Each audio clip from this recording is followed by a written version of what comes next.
ካልጠፋ ቦታ ቤተ መቅደስ ሄዶ የደነቀረ ስንፍናን ያደረገ ሰው ነው። ይሄን መጽሐፍ ቅዱስ አልደበቀለትም፣ እኔም አልደበቅለትም። ትደግፋለህ ወይ? በጣም የሚያናድር ነገር ነው ያደረገው። ይሄን ልሸፍን ትፈልጋለች? ኢየሱስ ጋር ሲመጣስ ኤው በዚህ ብትገልጪ በዚህ ብታገላብጪው በህይወት ቢሆን በቃል ቢሆን በአስተሳሰብ እንከን የማይወጣለት እሱ ነው መዳኛው። ሌሎቹማ ስንት ነገር ዳዊት እኮ አልኩሽ ሰው ገሎ ሚስት የወሰደ ሰውዬ እና ይሄን እንድደብቅ ትፈልጋለሽ? ዳዊትን ግን እቀበለዋለሁ፣ ስራውን አልቀበልም። አብርሃምን እቀበለዋለሁ፣ ወደ ገረድ መግባቱን አልቀበልም። ኢየሱስ ጋር ሲመጣስ ምንም ኤው በዚህ ብትዞሪ በዚህ ብትገልጪ በዚህ ብታ የህይወት ንጽህና እናንተ ራሱ መጽሐፍ ቅዱስ ቁርአናችሁ ውስጥ እንኳን በአላህ ፍቃድ ብላችሁ ልትሸፋፍኑ ትፈልጋላችሁ እንጂ ከጭቃ አፈር ጠፍጥፎ እርግብ ሰርቶ ወፍ ሰርቶ ህይወትን እስትንፋስ እፍ ያለበት በታሪክ ነብያችሁ አላደረጉም። ኢብራሂም አላደረገም፣ አደም አላደረገም፣ ሙሳ አላደረገም። ኢየሱስ የሚባል መሲሃችን በቁርአናችሁ ተሳስታችሁ የመሰከራችሁለት ህይወትን መፍጠር የቻለ የአላህ ሩህ የተባለው ኢሳ ነው። ይሄን ራሱ አትመሰክሩና አሁን ምንድነው መሰለህ አሁን የተናገርከው ንግግር በአጠቃላይ በነቢያቶች ላይ የተዋሸው ውሸት እንጂ ማን ነው ዋሸው? ነቢያቶች ባይብል አምላክ ያላለውን ነገር እንደዚህ ነቢያቶች ነውራቸውን መች ደብቆላቸው ነው የሚዋሸው? ባይብል ተበርዟን የምንለው አንዱ ምክንያት ምንድነው? ዛራዬ በእናትሽ አንቺ ተረጋጊ።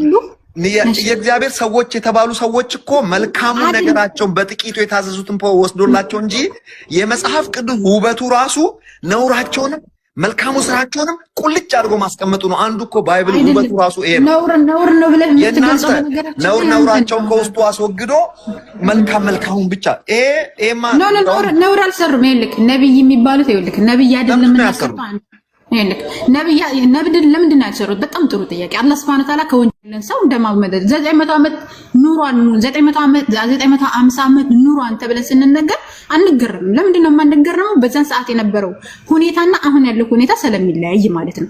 ነብይ ሰለላሁ ዐለይሂ ወሰለም በነበረው ሰዓት የነበሩ ሴቶች በ9 ዓመታቸው የሚደርሱ ነበሩ።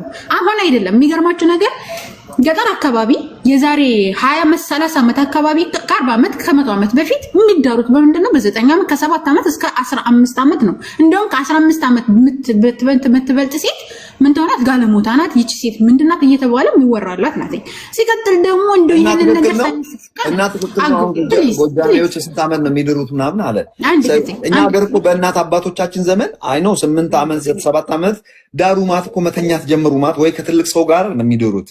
ለእድሜያቸው አብሮ ያድጉና ጊዜው ሲደርስ ያሰክዋል ነገር የሚጀምረው በእድሜያቸው ነው እንጂ በጣነታቸው እኮ ምንድነው?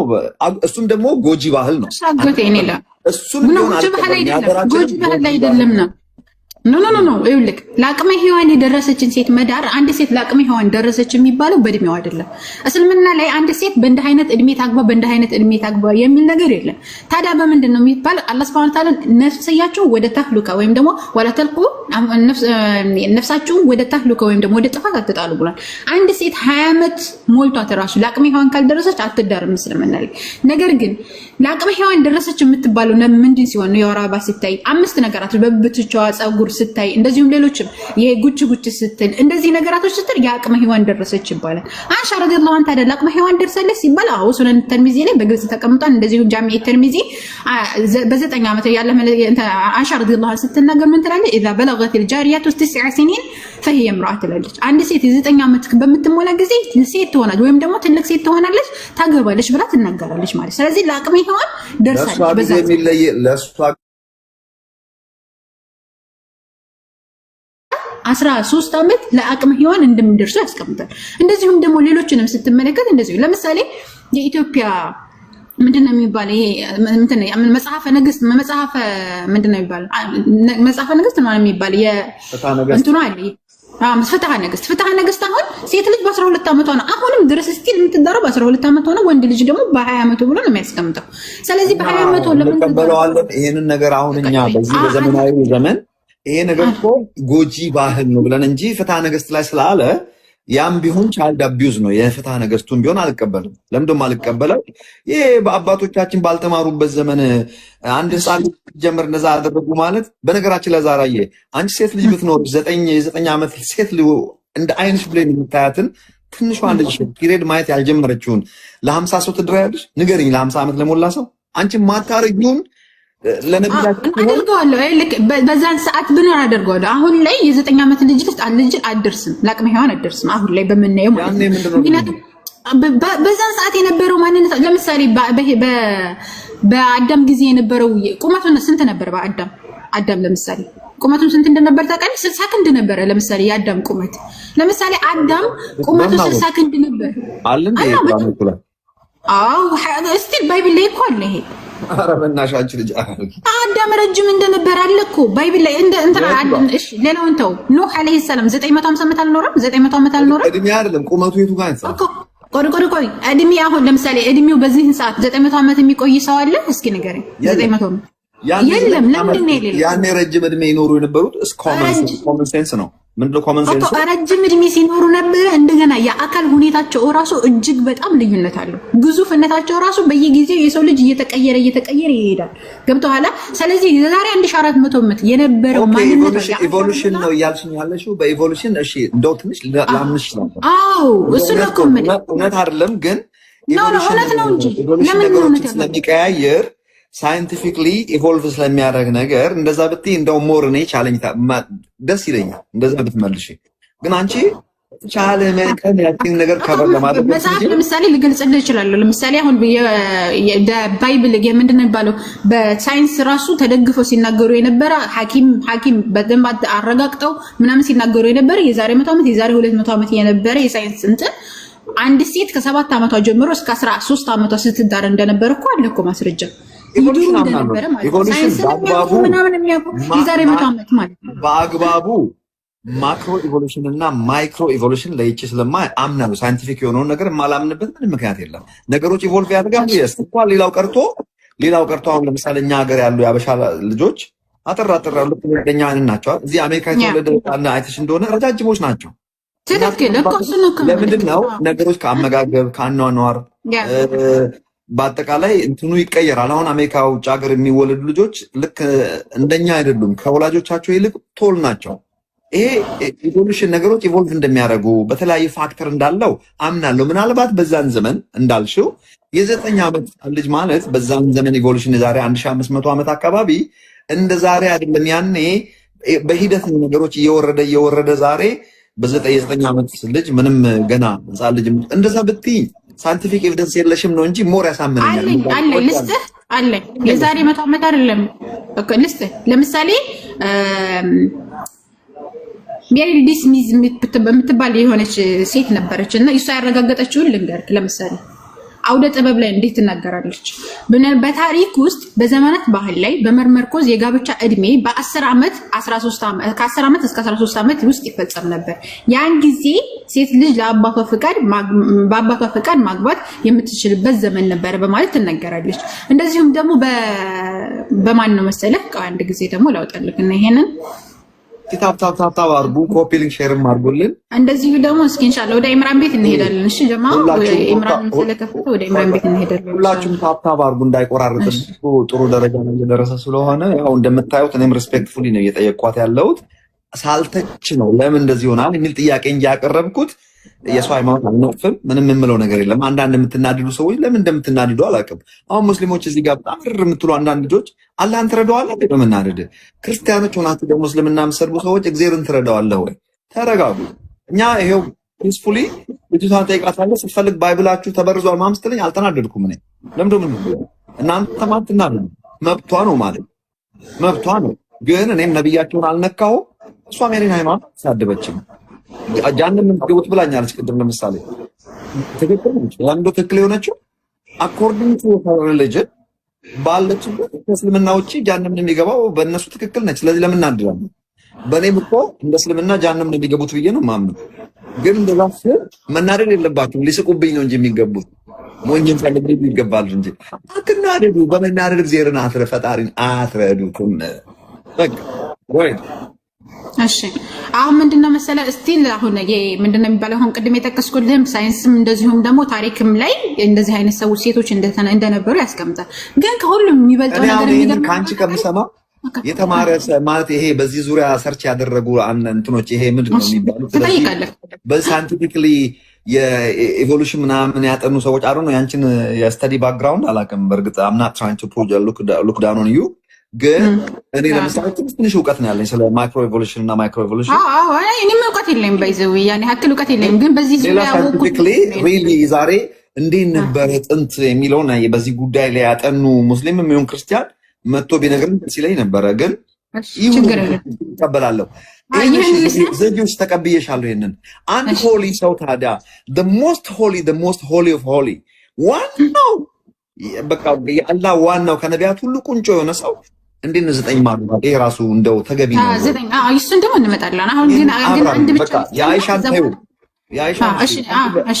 አሁን ለምሳሌ አንድ እንትን ልስጥህና ከዛ በኋላ ለምሳሌ ማርያም ዮሴፍን በስንት ዓመቷ ነው ያገባችው? የሚገርመው ነገር እድሜዋ አልተነገረንም። አንድ ወጣት በ12 ዓመቷ ነው የሚለው። አሁን ታሪክ ላይ በደንብ ተመራምረው የጻፉት አካላቶች ዮሴፍ ማርያምን ያገባት በ12 ዓመቷ ነው ይባላል። በ12 ዓመቷ ነው። እንደገና ዓመቷ ሊሆን እንደማይችል ማስረጃ አለኝ እኔ። እሱ 90 ዓመት እንደነበር ማስረጃ ምንድነው? ከንግግሯ ለመልአኩ ራሱ የመለሰችው የአዋቂ ሰው መልስ ነው የመለሰችው። ምንድነው? የህፃን ልጅ መልስ ሳይሆን 12 ዓመት ሳላው እንዴት ነው የሚሆነው ስትለው እንደዚህ ነው ብሎ ነገራት። ሲነግራት ጌታዬ ባሪያ እንደ ቃል ይሁንልኝ ከምትናገረው ነገር ራሱ ፉሊ ግሮን እንደሆነች አትሊስት 15 ዓመት ሚኒመም ከዛ ያላነሰች እንደሆነች ምንም ጥያቄ የለኝም። በአይሁድ ህግ ደግሞ ማጥናት እንችላለን። በስንት ዓመት ነው የሚያገቡት አይሁዶች የሚለውን ሪሊ አሁን አንድ አይሁዳዊን በተለይ ብሉይ ኪዳን የሚያጠኑ ሰዎች ቢነግሩን መጥተው እርግጠኛ ነኝ 12 ዓመት ልጅ እጮኛ ትይዝ።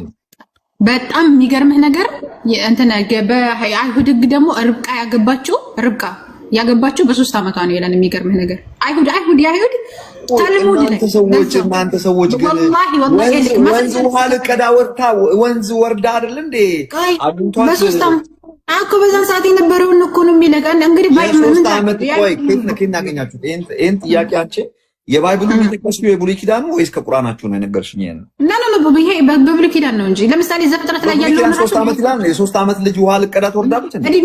እድሜዋን ራሱ መደመር ትችላለህ። ለምሳሌ ዘፍጥረት 23:2 ላይ እና ዘፍጥረት 23:1 ላይ ያለውን አንብበህ እኮ እድሜዋ ስንት ነው የሚለውን ነገር ማመልከት ትችላለህ። በነገራችን ርብቃ ኮረዳ ሴት ውሃ ቅጂ ተብላ ተልካ መታ ቀርታ በዛን ሰዓት ውሃ መቅዳት እንደምትችል እኮ ማስረጃ እኮ ነው። ታዲያ አሁን እዚህ ጋር ውሃ መቅዳት ብቻ ደግሞ አይደለም ከሰውዬ ጋር ማግባት ትችላለህ እየተባለ ውሃ መቅዳት አለ። ምን ይገርምሃል አንተ?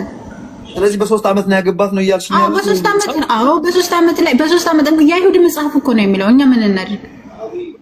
ውሸት መጽሐፍ ቅዱስ ተስፋ ነው። የአይሁድ መጽሐፍም ቢሆን የብሉይ ኪዳን እኮ የነሱ መጽሐፍ ነው ሲጀመር። የነሱ የማንም አይደለም። ርብቃ በ3 ዓመት ሲጀመር የ3 ዓመት ሕፃን ልጅ አታገባምም፣ ነውርም ነው ሲጀመር። መጽሐፍ ቅዱሳዊም አይደለም። ከየት እንዳመጣህ አይደለም። ታልሙድን ታውቀዋለህ?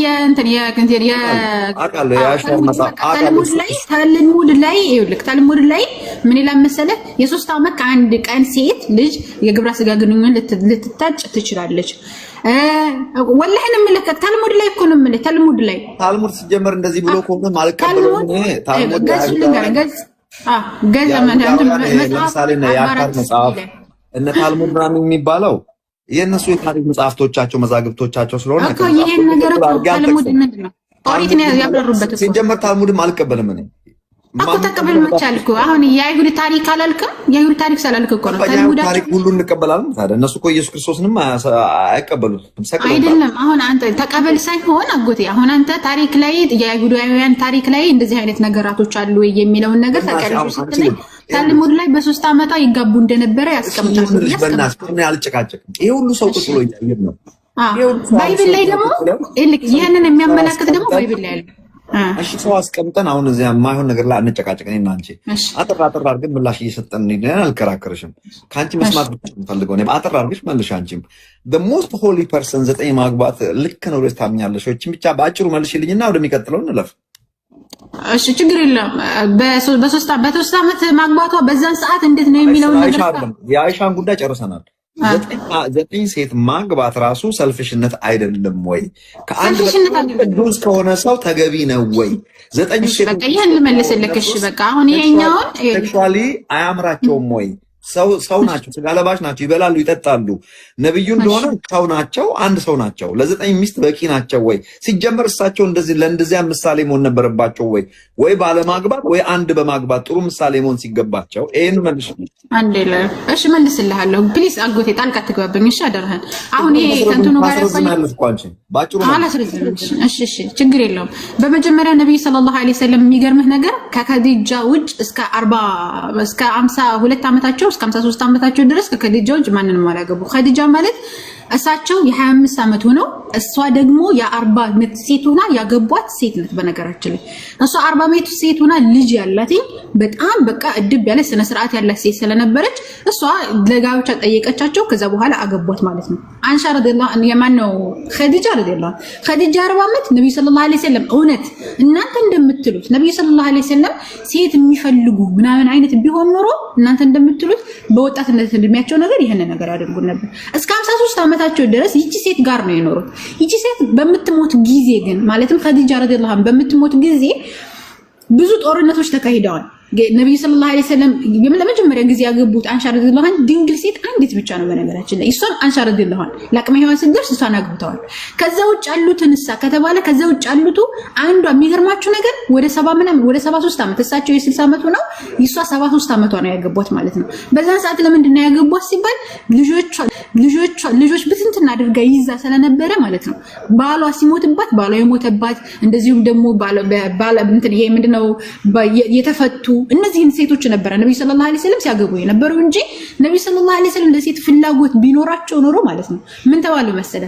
ነብዩ ሰለላሁ ዐለይሂ ወሰለም አንድ ሰው ይመጣና አንተ ይሄን ነብይነት የሚባለውን ነገር ተውልኝና የፈለከው ሴት እንስጥህ የፈለከው ስልጣን እንስጥ የፈለከው ነገር እናድርግልህ ብለው ነብዩ ሰለላሁ ዐለይሂ ወሰለም ተለምነው ነበር። የሚገርም ነገር ግን ምን አለው ያላህ መልእክተኛ ጨረቃም በቀኝ እጄ ፀሐይም በግራ እጄ እንኳን ብታደርጉልኝ ይሄንን ከምናገረው ንግግር በፍጹም አልተውም ወይም ደግሞ ማስተላለፈው መልእክት አልተውም ነው ያለው ነብዩ ሰለላሁ ዐለይሂ ወሰለም። በ53 ዓመታቸው የሴት ፍላጎት ስላላቸው አይደለም ያገቡት፣ ሊረዱ ነው። እነዛን ሴቶች ሊረዷቸው ተመልሶልኛል። ምክንያቱም አንቺ እጅ አሰጪም አንቺ መርታት እኮ ከባድ ነው። እሺ ተመልሶልኛል። ይሄ ተመልሶልኛል። ኦልራይት ኦኬ። ከሴትስ ሁለት ባል ማግባት ተፈቀደ ያገባ አለ ወይ? አይፈቀድም። እቺን ብቻ ማለት ነው አይፈቀድም። ለሴት ልጅ ከአንድ በላይ ማግባት የሚባለው ነገር አይፈቀድም። አላህ Subhanahu Wa Ta'ala ለወንድ ግን እስከ 4 እኩል ማስተዳደር ከቻለ ምን ከተባለ ያው መስፈርቶች ቢኖሩ እስከ 4 ለወንድ እስከ 4 ለሴት ልጅ እስከ ለወንድ ልጅ እስከ 4 ተፈቅዷል። ግን አሁን እዚህ ጋር ታውቁ ሴት ልጅ አሁን ለምሳሌ አንድ ሴት እስከ 4 ያገባን ወንድ ማለት ነው 3 ያገባን ወንድ ለምሳሌ አራተኛው ሆኜ አላገባም ማለት ትችላለች፣ መብቷ ነው። አገባለሁ ካለች ግን መብቷ ነው። ከመብት ጋር የተያያዘ ነው እንጂ እዚህ ጋር ተገዳ 4 ሚስት ያገባ ጋር አብረሽ ኑሪ ብሎ መስገደት ተመልሶልኛል። አንቺ አሁን ደግሞ አንቺ ነው የምጠይቅሽ። አንቺ ባለትዳር አትሁኚ አላውቅም፣ ጠይቄሽ አላውቅም። let's say assume like suppose you're married woman ባልሽ እኔ ሃይማኖት ይፈቅድልኛል እኔ አንድ ዘመን እንደዛ ሃይማኖት ይፈቅድልኛል ሌላ አገባለሁ ብሎ ቢመጣ ተፈቅዳለች ወይ? በራስሽ ላይ እኔ ምንድነው መሰለህ አሁን እዚህ ላይ አሁን ስለራስሽ ነው የጠየኩሽ ዛራ። እሺ እመልስልሃለሁ። ስለራስሽ ነው የጠየኩት። ባንቺ ቢሆን የማትፈልጊውን ነገር በሌላ ላይ እንዲሆን መጽሐፍ ቅዱስ እንደዚህ ያላል። በአንተ ላይ ምን ማየው አረክ ተሰረ እየሰደቡኝ ነው በኢየሱስ ስም። በስመ አብ ምን አረኳችሁ? ጥያቄን ጠየቁ። እሺ የእናንተ ሙስሊም ለምንድን ነው ኢሞሽናል የሚሆኑ ጥያቄ ሲጠየቅ? አይ ዶንት ኖ ወይ ሚውት እንትኑን አድርገው ወይ አንዳንዶቹን ብሎክ እያደረግን ነው። ቀጥይ። አሁን ጥያቄው ያንቺ ነው። አሁን ምንድን ነው መሰለህ ትፈቅጃለሽ ወይ? አላህን ፍሪ፣ እውነቱን ንገር።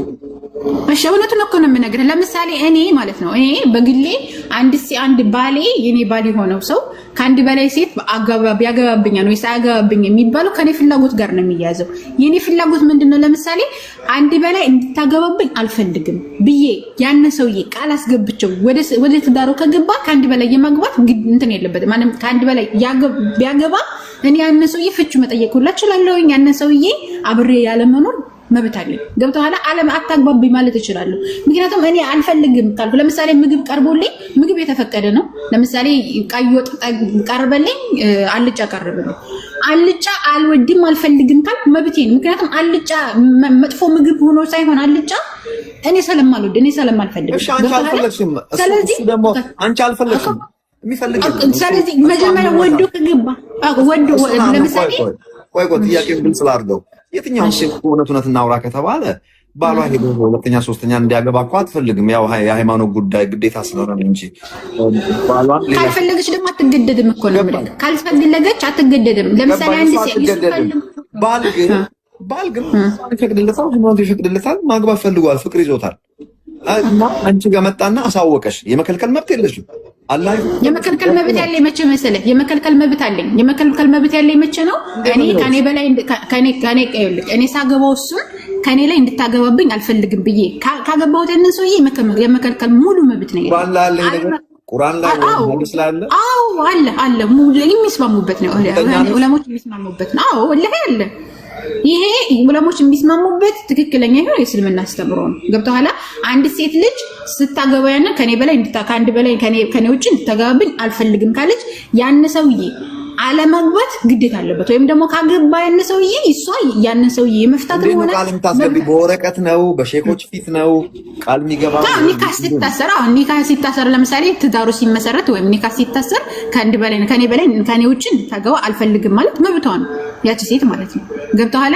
እንደዚሁም ደግሞ ሌላ የምትመጣ ከሆነች ለምሳሌ ሁለት አሁን ሚስት አለኝ ካለ ያቺ ሴት አላገባም አንተን የማለት ሙሉ መብት አላት አትገደድም አታገቢማ አላገባም ማለት መብት አለሽ አውቃለሁ እሱ እኮ እሱን ራሱ መከልከል መብት ያላት መቼ ነው ቃል አስገብተው ከሞተ እንትን ካለች ቃል አስገብተው ከገባች ይሱ ያኔ አስገብተው ቃል አስገብተው ከገባች ይሱ አያገባም መከልከል ሙሉ መብት አላት እሺ ተመልሶልኛል ይሄንን እንግዲህ አሁን ወስደት የማውቀው ነገር የለም ተመልሶልኛል እሺ ቆይ አንድ ሰው ይኖራል በህይወት ላይ በሞት የሚባል ነገርም አለ ባል ከሞተ መቼም ሚስት ሌላ ማግባት ይፈቀድላታል እውነት ለምን ወይ አንዳንድ እኛ ሀገር ነው ተወልጄ ያደኩበት ሀገር ታናሽ ወንድም ሄዶስ ነገር ወንድ እዚህ ይለኛል ለምን በአይሁድም በጥንት እንደዛ ይደረግ ነበር ምንድነው የሚባለው ዋርሳ ነው የሚባለው ኦኬ በእናንተም አለ አላማው ምንድነው ልጆቹ እንዳይበተኑ ምናምን ወንድሙን ለማስጠበቅ ነው ከዛ ኔክስት በክርስትና ግን አይታመንም አሁን ባል የሞተባት ሴት ሌላ ሰው አገባች መብቷ ነው መቼም ወይ የዛ ሰውዬ ወንድም ካገባት የመጀመሪያ ቅድሚያ የሚሰጠው ለዛ መስሎኝ ቤተሰብ እንዳይመጣው ካልሆነ ግን እንደስምና መስፈርት ባል ሞቷልና ሌላ የማግባት መብቷ አላት ሄዳ ታገባለች በቂያማ ወይም ደግሞ ከዚህ በአኺራ ነው የሚባለው ከዚህ ዓለም ከሄደች በኋላ ለዚህ የመጀመሪያው ሰውዬ ሚስት ነው የምትሆነው ወይስ የኋላ ያገባችው ሰውዬ ሁለቱም ይሞታሉ መሞት አይቀርም የማንኛው ሚስት ነው የምትሆነው እሷ ከወደደችው ጋር ነው የምትሆነው እሷ ከወደደችው ጋር ትሆናለች እሷ ከፈለገችው ጋር የሷ ምርጫ ነው የሚሆነው ወይስ የባሎቹ ምርጫ ነው የሷ ምርጫ ነው የሚሆነው የሷ ምርጫ የተሳናታ ከሱ ጋር የምትኖረው የሷ ምርጫ ነው የሚሆነው እሷ ከፈለገችው ጋር ትሆናለች የትንሣኤ ቀን ጎበዝ ከአቅሜ በላይ ነው ሌላው የመጨረሻ ጥያቄ ማሻ መቼም አንቺ መልስ አታጭም ለሁሉም ነገር አሁን እሺ መልስ አታጭም ይሆንልሽ ግን አድናቂሽ ነኝ በነገራችን ላይ ለምን የምታምኝበት ነገር ኮንቪንስ ባያረገኝም የምትመልሽው ነገር ግን አመላለስሽን እንትንሽን አልንጋለሁ ጉብዝናሽን ልክድ አልፈልግም እንደው ላይ ኮንቪንስ ባያረገኝም ግን አሁን ብዙ ጊዜ ስለ ኢብራሂም ስለ ሙሳም ለምሳሌ ዮሴፍ በወንድሞቹ መሸጡም ስለ ኑህ እናንተ ኑህ ነው የምትሉት ኖሃ ስለ ዴቪድ ኢቭን ሶሎሞን ቅድመ ሱሌይማን ነው አለ የሚባለው በእናንተ ስለሱም ኢቭን ስለ ኢየሱስ ክርስቶስ ስለ ደቀ መዛሙርቶቹም ሁሉንም ነገር የብሉይ ኪዳኑንም የአዲስ ኪዳኑንም ጳውሎስ የሚባለውን ሰውዬ ብቻ ነው የማትወዱት እናንተ እሱ ደስ አይላችሁም ለምን እንደሆነ አላውቅም እውቅና ማሰጡትም ለሱ እናንተ ይሄ አሁን ለምሳሌ ቁርአናችሁ ላይ ስለ ኖም ስለ ሎጥም ስለ ሁሉም ታሪክ ባይብል ላይ የምናገኛቸውን እዛ ጋር ተጽፏል ቁርአናችሁ ላይ ይሄ ነገር እንደ አዲስ ለነብዩ መሐመድ እንደ አዲስ ሪራይት አዲስ ታሪክ አዲስ መገለጥ ነው የነገራቸው ከአዳም ጀምሮ ያለውን ይሄ በዛሬ በመጽሐፍ ቅዱስ እናነበው ወይንስ ልክኛ ወንጌል ለምሳሌ እኛ በአዲስ ኪዳን ኢየሱስ ክርስቶስ ሲመጣ ሌላ አላህ ነገረኝ ወይ እግዚአብሔር ነገረኝ አላለም የብሉይ ኪዳኑ የሙሴን ታሪክ የነበረው ላይ ነው ያስቀጠለው ሙሴ እንደዚህ ብሏችሁ ነበር ሲል አዲስ ነገረኝ ስለ ሙሴ ሳይሆን አዲስ መገለጽ ሳይሆን የነበረው ሙሴ የነበረውን አብርሃምን ነው ያወራው በዛው ነው ያስቀጠለው የናንተስ በዛው የቀጠለ ነው ወይስ አዲስ ሬቨሌሽን ለነብዩ መሐመድ ተነግሯቸው ነው ይሄን ታሪክ መስማት ፈልጋለሁ ይሄን የጠየቅኩበት ምክንያት አለኝ አንደኛዬን አሁኑኑ ላቅርብልሽ ድጋሚ ከመጠየቅ አዲስ መገለጥ ለነብዩ መሐመድ በአዲስ እንደ አዲስ ተነግሯቸው ከሆነ ታሪኩ አዲስ መገለጥ ከሆነ ሌላ ታሪክ ነው።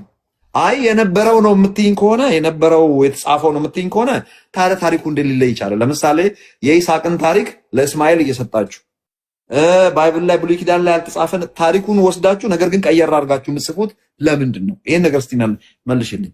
አዲስ መገለጥ ነው ወይስ ከድሮ የቀጠለ ነው? መጀመሪያ ይሄን ነገር ብለኝ። ለምሳሌ ግልጽ ላድርግልሽ ኢየሱስ መሰቀሉን መነሳቱን መጽሐፍ ቅዱስ ይናገራል። እናንተ ከዛው የቀጠለ ታሪክ ነው። እኛ እኮ ከኢንጂል የቀጠለ ነው፣ ፉርቃን ነው ቁርአን ነበር የምትሉ። ስለዚህ ከዛው የቀጠለ ነው፣ አዲስ ነገር አይደለም። ልክ እየቀጠለ እንደመጣ እነ ዘቡር እንትን ሁሉም እንደቀጠለ ከቁርአንም ደግሞ ከኢንጂል ቀጥሎ ነው የሚለውን የምትነግሩን ከሆነ ታዲያ ኢንጂል እኮ ኢየሱስ መሰቀሉንና መሞቱን መነሳቱን መመለሱን ይነግረናል። ኢየሱስ የሚባል ሰው መሆኑን ማርያም የምትባል እናት እንደነበረችው ያለ ወንድ አልተከረፈም። ደሞ ወሬ ሶሪ አንድ ላይ እንድትመልሽልኝ ነው፣ ግልጽ ላድርግልሽ። ኢሳ የሚባል ሰው እንደነበረ ማርያም የምትባል እናት እንደነበረችው በድንግልና እንደተወለደ ይህን ሁሉ ታሪክ በቁርአናችሁ ውስጥ ታምናላችሁ። ነገር ግን ይህን ሁሉ እያመናችሁ ትክክል ነው ታሪኩ አዲስ ለነቢዩ መሐመድ ለአዲስ ነው የተነገራቸው ይሄ ነገር ወይስ የነበረው ይሄ ዛሬ ኢንጂል ውስጥ የነበረ ታሪክ ነው? ኢንጂል ውስጥ የነበረ ታሪክ ከሆነ መሞቱን መነሳቱን ጭምር ተናግሯል። ለምንድን ነው የተወሰነ ታሪክ ከውስጡ ቆርጣችሁ አስወግዳችሁ የተወሰነ ታሪክ መቀበል ለምን ሪዲፋይን አደረጋችሁት ባይብልን? እቺን ንገሪኝ። እቺን ከመለስልኝ በኋላ ማሰላማ ብዬ አሰናብትሻለሁ። ንገሪኝ፣ ሰዓቱ ሰጅና መቼም አልቅባት ብዬሻለሁ። ተመሽኝ። እሺ አግሬ አመሰግናለሁ። ባይዘይ በጣም ነው የማመሰግነው። ሰዓቴን ሳላወራኝ እጅግ በጣም አድርጌ አመሰግናለሁ። በመጀመሪያ ወደ የነብዩ ሰለላሁ ዐለይሂ ወሰለም ያመጡት የማን ትምህርት ነው ለሚለው ነገር የነቢያትን አስተምሮ ነው የሰበኩት። እንደዚሁም ደግሞ የተወረደውን መጽሐፍ ነው የሰበኩት። ወላኪን ወደ ባይብል እንመጣለን። አሁን እናንተ የያዛችሁትን ባይብልን ሳይሆን ለሙሳ አለይሂ ሰላም የተሰጠውን ባይብል አለይሂ ሰላም ነው። ለባይብል ሳይሆን አሁን እናንተ የያዛችሁት ባይብል የ36 የብሉይ ኪዳን 39 እንደዛ አካባቢ የብሉይ ኪዳን መጽሐፍ 26 አካባቢ የሚደርሱ የአዲስ ኪዳን መጽሐፍን አይደለም ቁርአን የሚናገረው ታዲያ ምንድነው ከተባለ አላህ Subhanahu Wa Ta'ala በተከበረው ቃሉ የሚናገረው ንግግር አለ። ለምሳሌ በምዕራፍ 42 ከቁጥር 13 ላይ አምላካችን አላህ Subhanahu Wa Ta'ala شرع لكم من الدين ما وصى بها نوح والذي أوحينا إليك وما وصينا به إبراهيم وموسى وعيسى أن أقيموا الدين ولا تتفرقوا يلا አምላካችን አላህ عز وجل ይናገራል። ምንድነው አላህ Subhanahu Wa Ta'ala ምንድነው የሚለው ለእናንተ ከሃይማኖት ያንን እርሱ ኑህን ያዘዘበትን ደነገገላችሁ። ያን እርሱ ኢብራሂም ሙሳን ኢሳን ያዘዘበትን ሃይማኖት ደነገገላችሁ። በትክክል ድንን ሃይማኖትን አቋቁሙ በእርሱም አትለያዩ በማለት እንዳስቀመጠ ይናገራል። እንደዚህ ይሄን ታዲያ በምዕራፍ 2 ከሱረቱል በቀራ ምዕራፍ 2 ከቁጥር 136 ላይ አምላካችን አላህ عز وجل ምን ይላል? ቁሉ አመና ቢላህ በአላህ አመንን በሉ ወማ ኡንዚለ ኢለይና ወደኛ በተወረደው ወማ ኡንዚለ ኢላ ኢብራሂም ወደ ኢብራሂም በተወረደው ወኢስማኤል በኢስማኤል ወደ ተወረደው ወኢስሐቅ ወያዕቆብ ወደ ያዕቆብና ወደ ይስሐቅ ወለአስባት ከዛም በኋላ ወማ ኡቲየ ሙሳ በተሰጠው ወኢሳ በተሰጠው ወማ ኡቲየ ነብዩና ሚን ረቢሂም ከጌታቸው ዘንድ በተወረደው በሙሳ አለይሂ ሰላም እና በኢሳ አለይሂ ሰላም ከጌታቸው በተወረደው መጽሐፍ እመኑ። ስታምኑ ደግሞ ላ ንፈርቁ በይነ አሐድ ሚንሁም ከነሱ መካከል አንድም ማንለይ ስትሆን እመኑ በላቸው። ወነህኑ ለሁ ሙስሊሙን ለኛ ሙስሊሞች ታዛዦች ነን ብትሉ ለእርሱ ታዘዙ በማለት አላህ Subhanahu Wa Ta'ala ያዘናል። እንደዚሁ በሱረቱል አሊ ኢምራን ምዕራፍ 3 ቁጥር 86 84 ላይ ምን ሰውነሽ አንቺ የተጠየቅሽው መልሽ አኮ ልመልስ እኮ ነው። አሁን ማስረጃ እያቀረብኩ ነው። የመጀመሪያው ጥያቄ ከብሉይ ኪዳን በቀጥታ ሲወርድ ሲዋረድ የመጣው ብሉይ ኪዳን የሚባል መጽሐፍ እኛ አናቅም። ብሉይ ኪዳን ሳይሆን ኦሪት መጽሐፍ ቋንቋ ያጣላን የኦሪቱ በእናንተ ቋንቋ ላውራ። ከዛ ዘቡር መጣ፣ ከዛ ኢንጂል መጣ፣ ከዛ ወቃ እንደዛ በኦርደር ነው የመጣውና መጨረሻው ቁርአን ተላላችሁ። እኛ ኢንጂል ላይ ነው የቆመው ብለን ነው የምናምነው። አሁን የኔ ጥያቄ እስከ ኢንጂል ድረስ ከታች የመጣውን ሳያፈራርሱ እዛ ላይ ነው ቢልድ እያደረገ የመጣው። እናንተ ጋር ሲደርስ ለምንድን ነው ግማሹን አፍርሳችሁ ግማሹን ተቀበላችሁት? ወይም አዲስ ሬቨሌሽን ነው በሉንና አዲስ ሬቨሌሽን ነው ለነብዩ መሐመድ እንደ አዲስ አላህ ገለጠላቸው በሉንና አስነብፉን። ወይንም ደግሞ መታችሁ ከኛው መጽሐፍ ወስዳችሁ የምትፈልጉትን ትታችሁ የምትፈልጉትን ጨምራችሁ የምትፈልጉትን ቀይራችሁ ከሆነ ይሄንን ነው ማወቅ የፈለኩት ዛሬ። ከዛ በኋላ በአጭሩ ማድረገው ምንድን ነው ሰዓት ካለሽ አንቺ ሰዎች ከክርስቲያኖች እየገቡ አንዳንድ ጥያቄ ይጠይቁሽ ሪስፔክትፉሊ ችግር የለውም። እሺ አሁን ምንድነው መሰለህ እኛ ነብዩ ሰለላሁ ዐለይሂ ወሰለም የሰበኩት የነቢያትን ሃይማኖት የነቢያትን ዲን የነቢያቶችን አስተምሮ የነቢያትን መጽሐፍ ነው እንጂ የሰበኩት አዲስ አስተምሮ በተውሂድ ደረጃ ወይም በአንዱ አምላክ አስተምሮ ደረጃ አዲስ አስተምሮ አመጡ ብለን አናምንም። ገብቷል? ታዲያ ምንድነው ሲባል አላህ Subhanahu Wa Ta'ala እኛ ምናምነው ታዲያ የቱን ነው? ባይብልን ነው አዲስ ኪዳን እና ብሉይ ኪዳን ብላችሁ እናንተ ያዛችሁ 36 እና 39 መጽሐፍ የብሉይ ኪዳን መጽሐፍ 20 ምናምን የሚደርሱ 26 ነው 27 የሚደርሱ የአዲስ ኪዳን መጽሐፍ ነው እንደምናምነው ሲባል በፍጹም አይደለም። ወይም እናንተ ወንጌል ብላችሁ ያዛችሁት ማርቆስ፣ ሉቃስ፣ ዮሐንስ እና ማቴዎስ የጻፉትን መጽሐፍ ነው ምናምነው ሲባል በፍጹም አይደለም። ምንድነው ምናምነው ኢሳ መጽሐፍ ሲባል ኢሳ አለይሂ ሰላም አላህ Subhanahu Wa Ta'ala የሰጠውን ኢንጂልንም ሰጠ ነው ብሎ የተናገረው መጽሐፍ ነው ምናምነው። እንደዚሁም ለሙሳ አልተመለሰልኝም። አረብ በፈጣሪ አንዴ አሁን እኮ አልመለስኩም። ለምይጨል you're just going around the bush ቆይ ታርጌቷን ነኪልኝ በእናትሽ የጠየቁሽ ነኝ አዲስ ረመዳን ነው ወይም ደግሞ ልክ ኢየሱስ ክርስቶስ ብሉይ ኪዳኑን እንደቀጠለው የኦሪቱን እንደቀጠለው ሳይሸራሩ ሳይፈላሰፍ የነበረው ላይ ሳይጨምር ነው የመጣው እንጂ ያኛውን እያፈራረሰ ወይም ታሪኩን እየቀየረ ለምሳሌ ይሁንልሽ ኢብራሂም እናንተ ጋር ማለኛ ጋር የኛ ባይብልም ላይ አለ እኛ አብርሃም እንበለው እንጂ እሱ የአክሰንት ልዩነት ነው። ኢብራሂም ልጆች እንደነበሩት ይስሐቅና እስማኤል እንደነበሩት እናውቃለን። እናንተ ጋርም አለ። ነገር ግን የመጽሐፍ ቅዱሱ ይስሐቅን ለመስዋዕት ያቀረበው የተስፋው ቃልም ልጅ ይስሐቅ ነው ብሎ ሲነግር እናንተ ደግሞ ሁሉን ተቀብላችሁ እዛ ጋር የአረቦች አባት ስለሆነ ቴክኒካሊ ታሪኩን ስታጠኑ የቄዳር ልጆች ይላል ቴማን ምናምን ብቻ የሳውዲ አረቢያ አካባቢ ያሉ ሰዎች አባታቸው እስማኤል እንደሆነ ግልጽ ነው። እስማኤል አብርሃም ልጅ ታሪኩን ዳይቨርት አድርጋችሁ ለመስዋዕትነት እኮ አላህ የጠራው አንድ ልጅም ያለው በዚህ ላይ ደግሞ ለመስዋዕትነት ያቀረበው እስማኤልን ነው ብላችኋል። ታዲያ የምትፈልጉትን ታሪክ እየቀየራችሁ አንድ ባንድ ነው ከኛ አይደለም ቀጥታ ከታች ያለውን ያመጣ ነው እያላችሁ አይቃረንም ወይ? ኖ አሁን እኛ ቀይረነው ሳይሆን የእናንተ ተበርዘው ነው። እሱ ማስረጃ ሰጣ።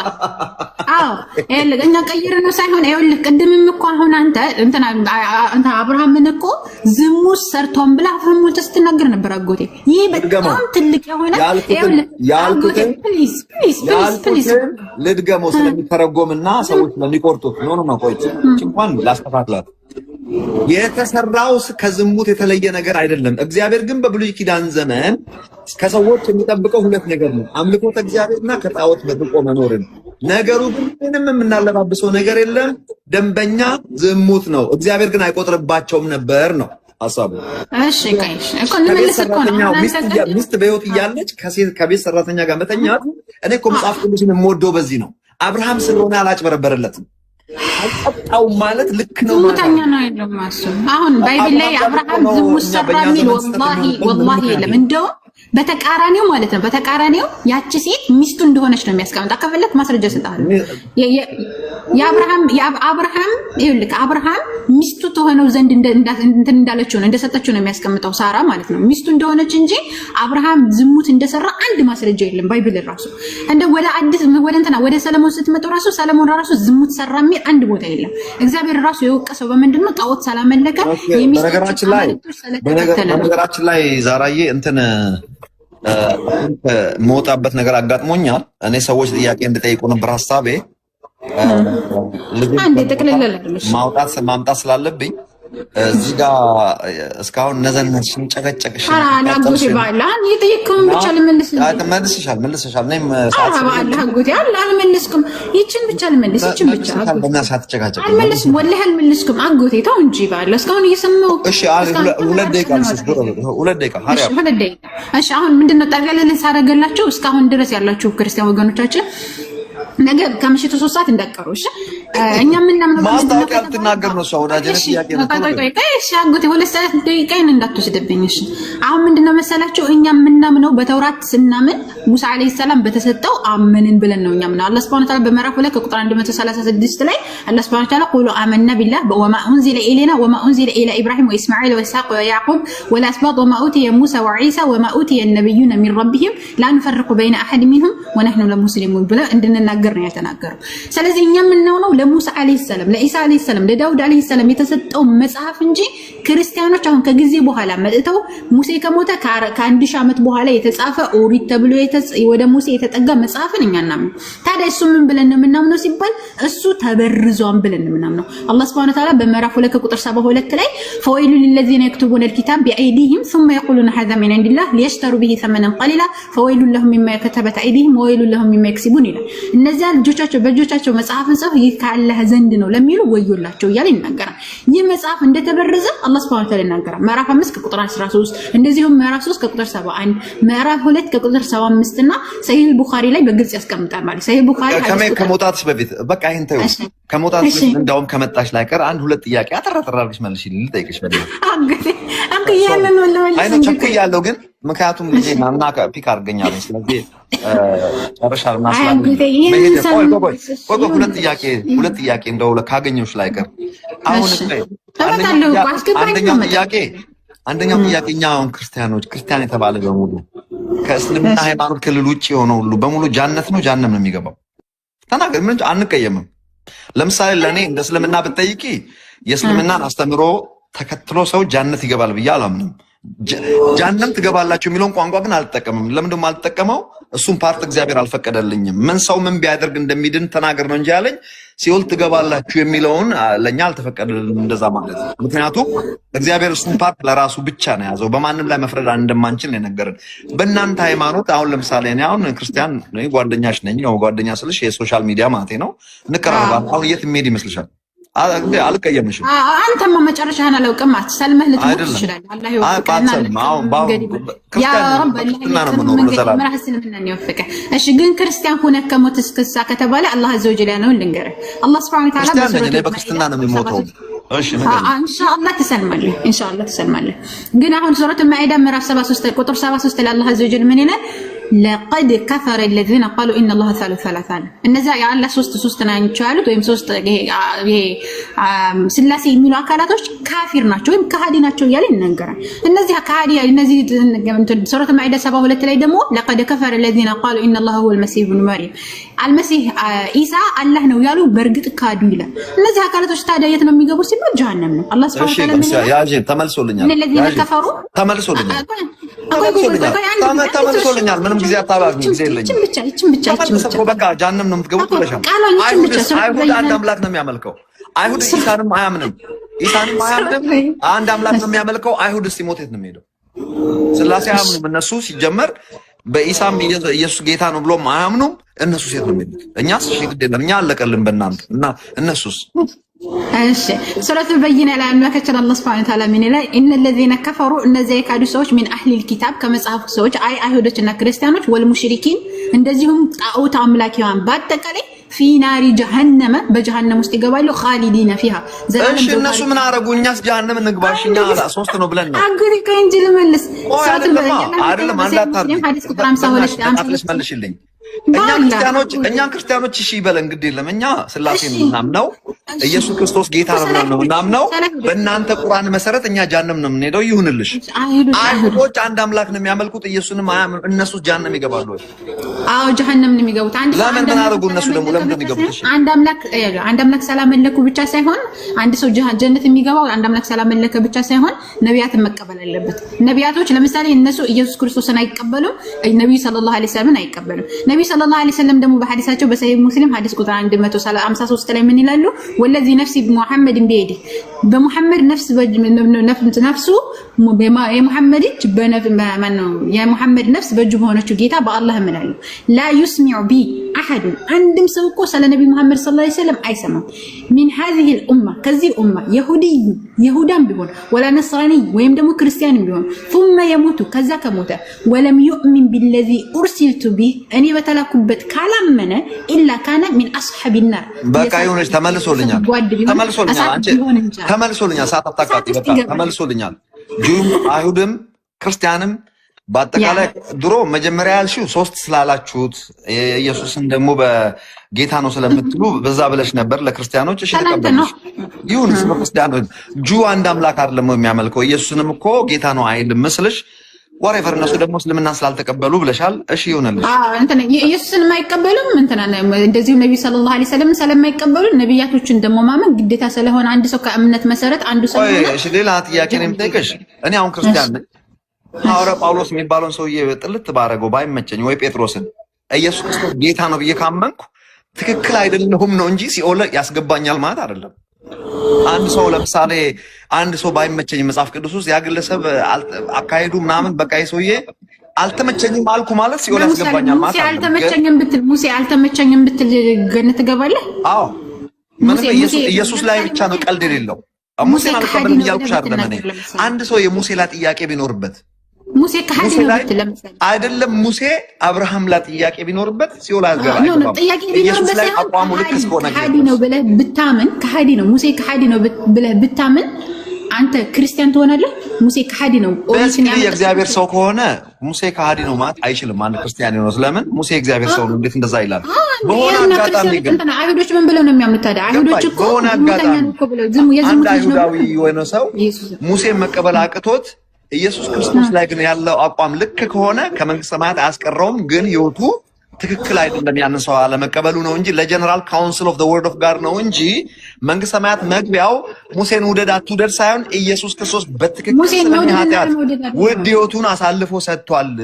እኔን በአብ ፊት ሪፕሬዘንት ሲያደርገኝ የፍትህ ጥያቄ ምላሽ እስኪያገኝ ኢየሱስ ክርስቶስ ሙሉ ዋጋ ከፍሎልኛል ብሎ ማመኑ ነው እንጂ መንግስተ ሰማያት የሚያስገባው አንድን የእግዚአብሔር ሰው ለምሳሌ ዳዊት የሚባለው ሰውዬ ኦሪዮን በማስገደሉ ያናደኛል። አናደደኝ ማለት አዎ ያናደኛል። ያናደኛል ኦሪዮን ገሎ ሚስቱን በመውሰዱ በጣም ነው የሚያናደደኝ። ጌታ ምስክሬ ነው። ቀልዴን አይደለም ያናደኛል። በጣም ትክክል አይደለም። ስለዚህ ብዙ የሚያናድዱኝ ሰዎች አሉ በመጽሐፍ ቅዱስ ውስጥ።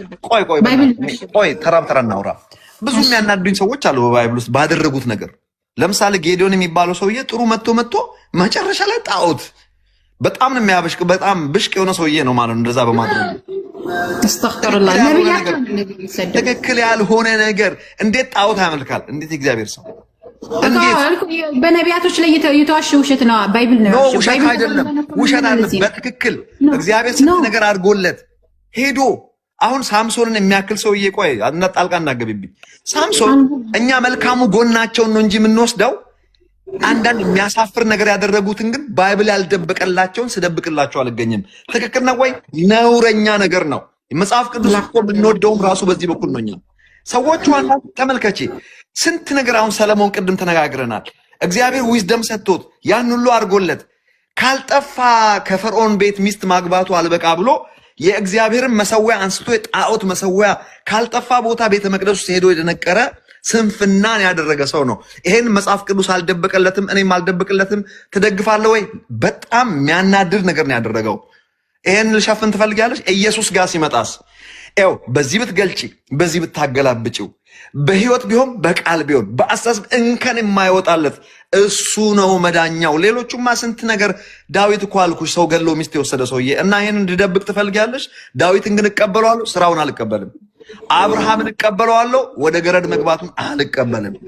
ኢየሱስ ጋር ሲመጣስ ምንም ኤው በዚህ ብትዞሪ በዚህ ብትገልጪ በዚህ ብታ የህይወት ንጽህና እናንተ ራሱ መጽሐፍ ቅዱስ ቁርአናችሁ ውስጥ እንኳን በአላህ ፍቃድ ብላችሁ ልትሸፋፍኑ ትፈልጋላችሁ እንጂ ከጭቃ አፈር ጠፍጥፎ እርግብ ሰርቶ ወፍ ሰርቶ ህይወትን እስትንፋስ እፍ ያለበት በታሪክ ነብያችሁ አላደረጉም። ኢብራሂም አላደረገም፣ አደም አላደረገም፣ ሙሳ አላደረገም። ኢየሱስ የሚባል መሲሃችን በቁርአናችሁ ተሳስታችሁ የመሰከራችሁለት ህይወትን መፍጠር የቻለ የአላህ ሩህ የተባለው ኢሳ ነው። ይሄን ራሱ አሁን ምንድነው መሰለህ አሁን የተናገርከው ንግግር በአጠቃላይ በነቢያቶች ላይ የተዋሸው ውሸት እንጂ ማን ነው ዋሸው? ባይብል አምላክ ያላለውን ነገር እንደዚህ ባይብል ነውራቸውን መስደብቆላቸው ነው የሚዋዋሸው ነው። ባይብል ተበርዟን የምንለው አንዱ ምክንያት ምንድነው? ዛራዬ በእናትሽ አንቺ ተረጋጊ። የእግዚአብሔር ሰዎች የተባሉ ሰዎች እኮ መልካሙ ነገራቸውን በጥቂቱ የታዘዙትን ወስዶላቸው እንጂ የመጽሐፍ ቅዱስ ውበቱ ራሱ ነውራቸውን መልካሙ ስራቸውንም ቁልጭ አድርጎ ማስቀመጡ ነው። አንዱ እኮ ባይብል ውበቱ ራሱ ይሄ ነው። ነውር ነው ብለህ የምትገልጸው ነገር ነውራቸውን ከውስጡ አስወግዶ መልካሙን ብቻ ኤማ ነውር አልሰሩም። ይልክ ነብይ የሚባሉት ይልክ ነብይ አይደለም እናሰሩ ይልክ ነብይ ለምንድን ነው ያልሰሩት? በጣም ጥሩ ጥያቄ። አላህ Subhanahu Ta'ala ከወንጀል ስለጠበቃቸው ነብይ አድርጎ ሲልካቸው ጥርት አድርጎ ንጹህ አድርጎ ሲልካቸው ለምንድን ነው እንደዚህ ያልሰሩት? አምላክ ከወንጀልና ከኃጢአት የሚባል ነገር የለባቸውም። ዛሬ ኖ አይደለም ይልክ ኃጢአት የሚባለው ይሄ ወንጀል የሚባለው ነገር ይሄ ጣዖት ማምለክ፣ ሰው መግደል ቋንቋ ጊዜ ቅድም ስትይ ነበረ ዳውድ ገሎ ሰው ሚስት መውሰዱን ዝሙት መሆኑን እኔ ማምናለሁ ስትይ አልነበረም? ቅድም ባይብል ነው ያዋሸባቸው። እኔ ዳውድ እንደዛ ይሰራም ብያለሁ። ምን ዳውድ አልኳልሽኝ? ዳውድ ባይብል አለ እኮ ነው። ባይብል ዋሽቶ ነው የዳውድን ስንፍናና የዳውድን ዝሙት ኃጢአት መጽሐፍ ቅዱስ ዋሸለ። ለምን ይዋሻል? ለምን ዳውድ ዝሙተኛ ያደርገዋል? እግዚአብሔር ሰው ባደ እንደ ልብ አሁን እሱን እኮ ነው መጠየቅ ያለብህ። ባይብል ተበረዟል። መጽሐፍ ቅዱስ የመጽሐፍ ቅዱስ ውበቱ ራሱ የመጽሐፍ ቅዱስ እንዳምን ራሱ የሚያደርገኝ መጽሐፍ ቅዱስን እንደወደው ያደረገኝ አንዱ ምንድን ታውቂያለሽ? የማንም ዳውድ ነው ብሎ አልደበቀለትም። ነውሩን ቁልጭ የአብርሃም ነው ቁልጭ ቁጭ አድርጎ ያን ኃይሉ ዮሐንስን ስንፍና ብቻ ነው እንደ መጽሐፍ ቅዱስ የሚናገሩት አይደለም። አቋሽ አጎቴ አሁን ምንድነው መሰለህ? አሁን ባይብል ላይ አንተ እያነጻጸርክ ያለው ምንድነው? ከኢየሱስ ክርስቶስ ጋር ነው።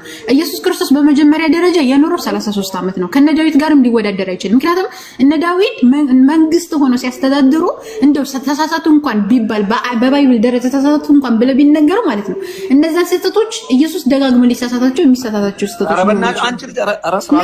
ለምን በለኛ አንቺ ማውጣት ያለብሽ ነገር አንቺ አላህን እየረዳሽው ነው። አንቺ ነብዩን እየረዳሻቸው ነው።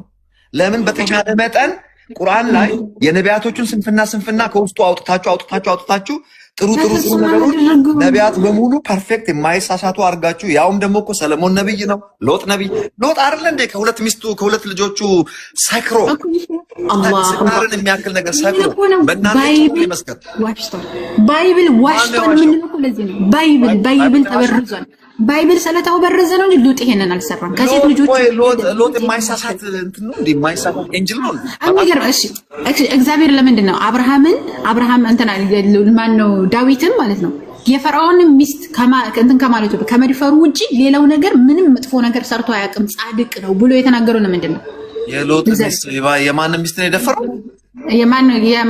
ማን ነው ዳውድ የእንትናን የኦሪዮን ሚስት ከመድፈሩ ውጭ በሌላው ነገር ጻድቅ እንደሆነ ምነግርሽ ከባይብል። ቆይ አንቺ ባይብል ተበርዟል እኮ የሚባለው አውቀን የነ ዳውድን ስህተቶች ብንሸፋፍን ኖሮ በመጽሐፍ ቅዱስ ውስጥ እንደማይሳሳቱ ልክ እንደ አላህ አድርገን እንደማይሳሳቱ ወይም መልአካዊ አድርገን ፐርፌክት አድርገን ስህተታቸውን እያወጣን ብንጽፍ ኖሮ አዎ ባይብላችሁ ነው ችግር ይባላል። እኛ እኮ መልካሙ ጎናቸውንም ስንፍናቸውንም ባይብል ቁጭ ነው ያደረገው። ከዛ የምንማረው ነገር ስላለ ነው። ከስንፍናቸውም የምንማረው ከዳዊት ዝሙት የምንማረው ነገር አለ። ኦኬ ከነሎጥ ስህተት የምንማረው አለ። ኢቭን ከአብርሃም ስህተት የምንማረው አለ። ያልተሳሳተ ሰው በመጽሐፍ ቅዱስ ኢየሱስ የሚባል ሰው ብቻ ነው። ኢየሱስም ተሳስቷል። በነገራችን ላይ ስህተት ለምሳሌ ዮሐንስ ወንጌል ማርቆስ ወንጌል ምዕራፍ 7 ቁጥር 25 ላይ አንድ ሴት አንቺ ውሻ ሲላት ትመለከታለህ። ለምሳሌ አብራራልሻለሁ። እሱ ይሄው አጠገብሻለሁ። ምንም መንጥቂ ያልሆነ ልንገርህ። ለምሳሌ ምንድን አለ ተነስቶ እየሄደ ነበረ ከሐዋርያቶች ጋር እና ወደውንም ታናሽቶ ልጅቷ እርኩስ መንፈስ ያደረባት አንድ ሴት ልጅ ነበረቻት እና ከዛ በኋላ ሴቱን የግሪክ ሰው ስለነበረች ምን አለችው? እንትናን ጠራችው፣ ኢየሱስን ጠራችው። ምን አለችው? ልጄ ጋኔን ያላት ጋኔን ይዟታል፣ ልጄ እባክህን አድንልኝ እያለች ትከተለው ነበረ ማለት ነው። ከዛ ጥንሽ አድርጓት ምንም እንዳልተፈጠረ ኃይሉ አሁን አንተ ይሄን ታደርጋለህ? አታደርግም። አንድ ሴት እንደው እንኳን ልጇ የታመመችባት ሴት አንድ ሴት እንደው ይሄን እርዳይ ብትል ታደርግላታለህ። እንኳን ኢየሱስ ማለት ነው እርዳኝ እያለች እየጮኸች ስትነግረው ከዛ ኢየሱስ ከሐዋርያቶች እየጮኸችብን ነው ስለዚህ አናግራት ብለው ሲናገሩት ማለት ነው ኢየሱስ ምን አለ? የልጆችን እንጀራ ይዞ ለቡችላ መጣል አይገባም ማለት ነው። አንድ ሴት እንዴት ነው ቡችላ የሚላት? አንዲት ንጹህ የሆነች ያልተጠቃብሽ ነገረኛ ልጅ ነሽ። በጣም ስህተት ነው ማለት ነው። እቺን ጎርጎሮስ ማምጣትሽ ራሱ አድናቂሽ ነኝ፣ ግን አብራራልሻለሁ ምን ማለት እንደሆነ። ቡችላ አላት። አሁን ኢየሱስ ክርስቶስ እንትን ይላል አብራራልሻለሁ ምን እንደሆነ። ያ ቦታ ስታይ ውሻ ብሎ የሰደባት አይነት ነገር ሊመስል ይችላል። እንደዛ አይደለም ያለው። እኔ በስጋ ወራት ተልኬ የመጣሁት እንደ አንድ ነብይ በእስራኤል ሕዝብ መካከል ከእስራኤል ሕዝብ ብቻ አይደለም፣ በስጋ ወራት እንደ አንድ ነቢይ ሊያገለግል የመጣው እግዚአብሔር የላከው ለእስራኤል ሕዝብ ነው በነቢይነት። እሷ ደግሞ ግሪካዊ ነች እያለ ያለው ምሳሌ ሰጠው። የልጆችን እንጀራ ወስዶ ለቡችሎች ይሰጣል ወይ ምሳሌ ጠይቃ አይሰጥም አሉት። እንግዲያውስ እሷን ውሻ ነሽ እያላት አይደለም። እኔ እግዚአብሔር የላከኝ ለእስራኤል ልጆች ነው በነቢይነት እስከ ትንሣኤው ድረስ ማለት ነው። ስለዚህ ይሄንን አለ። ይሄንንም ደግሞ ያለው ልቧን ስለሚያውቅ ነው። ሴትዮዋ ከባድ ሴት ነች። ውሻዎችም እኮ ከጌቶቻቸው ወዳደቀ እንጀራ ይበላሉ ስትለው ዞር አለና ምን እንዳለ ታውቂያለሽ? እንዲህ አይነት እምነት እንኳን ከአንድ ግሪካዊት ሴት በእስራኤል እንኳን አይቻላቅም። አንቺ ሴት እምነት ስትንቅ ነው እንደ እምነትሽ ይሁንልሽ አላት። ውጤቱንና ያለበትን ኮንሰፕት ማወቅ አለብሽ እንጂ እንኳን ጀግናዬ ኢየሱስ፣ ውዱ ኢየሱስ፣ ጨዋው ኢየሱስ አንድን ሰው ውሻ ብሎ ይሳደባል ብትይኝ ውሻም አላላትም። ከሴትዮዋ ጋር ተግባብተዋል። የተናገራትን መንፈስ ቅዱስ ያቀበለውን ቃል ነው። ምንድነው? የሴትዮዋን የእምነት ከፍታ ተስፋ ማትቆርጥ እንዴት ተናጥቃ ወስዳ እንደተመለሰች ተመልከች። አድናቂዋ ነን እንጂ ኢየሱስ አልሰደባትም። እንዴት ጠንሽ ሆነ እኮ አይልክ መጀመሪያ ጠንሽ እኮ ነው የተዋት። ከናናይት ሴቱ መጥታ ምንድነው ያለችው? ጌታ ሆይ የዳዊት ልጅ ሆይ ማረኝ፣ ልጄን ከጋኔን ይዞብኛልና ብላ ትጮህ ነበር አለ። እርሱ ግን ምን አለ? አንዳች አልመለሰላትም ማለት ጠንሻት ነው ሄደው። ደቀ መዛሙርቱ ግን ቀርበው ትጮሃለች አሉት። እንግዲህ የኢየሱስ ክርስቶስ ጥሩ አስተማሪ ነበር። ከሱ ይልቅ ደቀ መዛሙርቶቹ አዘኑላት ማለት ነው። ደቀ መዛሙርቶቹ ራሱ ጥሩ ስነ ምግባር አለ። ሴት ትጮሃለች ነው ያሉት። ያቺ ሴት ታማበት ልጅን አድንልኝ የምትለው ትጮሃለች ማለት ለእርዳታ እየጮኸች ነው ያለችው። እየጮኸችብን ነው። በቃ አስተናግዳት ነው ሰጣት። መንፈስ ቅዱስ ባሳየው አቅጥ ለሁሉ ሰው አንዳት ምላሽ አይሰጥም እኮ ኢየሱስ እኮ ትጮሃና እየጮኸች ነው አስተናግዳት እኮ ነው ያሉት። እየጮኸችብን ነው። ስለዚህ ለችና አስተናግዳት ነው ያሉት። ወተላዩ ሲመጡ አንዱን ዳሰሰውና ፈውስ ይላል። ሌላኛውን ደግሞ ምን ትፈልጋለህ ሲለው ማየት አለው። ሪሲቭ ዩር ሳይት በተፈውስ ውሰድ አለው።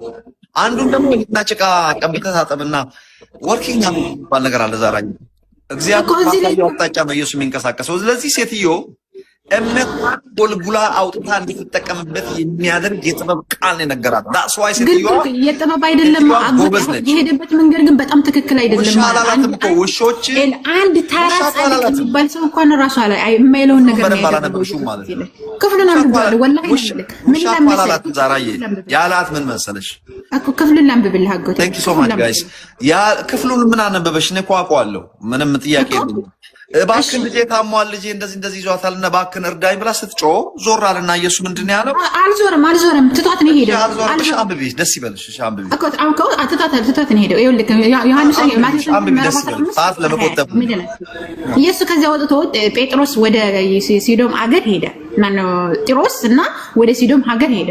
እነሆ ከናናዊት ሴት ከዛ አገር ወጥታ ጌታ ሆይ የዳዊት ልጅ ሆይ ማረኝ፣ ልጄን ጋኔን ክፉኛ ይዞብታል ብላ ጮኸች። ይዞባታል እንደ ጮኸች። ስትጮህ ምንድን ነው ያለው? እርሱ ግን አንዳች አልመለሰላትም። ምን አለ? ዝም ብሏት ሄደ። ዝም ብሎ ሲሄድ ምንድን ነው ያደረገው? ደቀ መዛሙርቱም ቀርበው በኋላ ትጮኻለችና አሰናብታት አሉት። ግን አሰናብታት ብለው ለመኑት ይላል። ምንድነው እንግዲህ ሐዋርያቶች ራሱ ሰርችቷቸው ማለት ነው አሰናብታት ብለው ጮሁበት ማለት ነው ለእንጥላ ለኢየሱስ ማለት። ከዛ ምን አለ? እርሱም መልሶ ከእስራኤል ቢለጠፉት በጎች በቀር አልተላኩም ማለት። እንግዲህ ኢየሱስ ክርስቶስ መልእክተኝነቱ ራሱ ለእስራኤል ነው ብቻ የምንለው ለዚህ ነው። ከዛ እርሱም ግን መጥታ ጌታ ሆይ እርዳኝ እያለች ሰገደችለት። እርሱም ግን መልሶ የልጆችን እንጀራ ይዞ ለቡችሎች መጣል አይቻልም ማለት። ስለዚህ ለቡችል ይሷን ስጠኝ ያለችው ዛሬ ለቡችሎች ይሷን ቡችላ ማለት ምን ማለት ነው ከተባለ የውሻ ልጅ ቡችላ ማለት በነገራችን ላይ የውሻ ልጅ ማለት ነውና ምሳሌ ነው የተጠቀመው።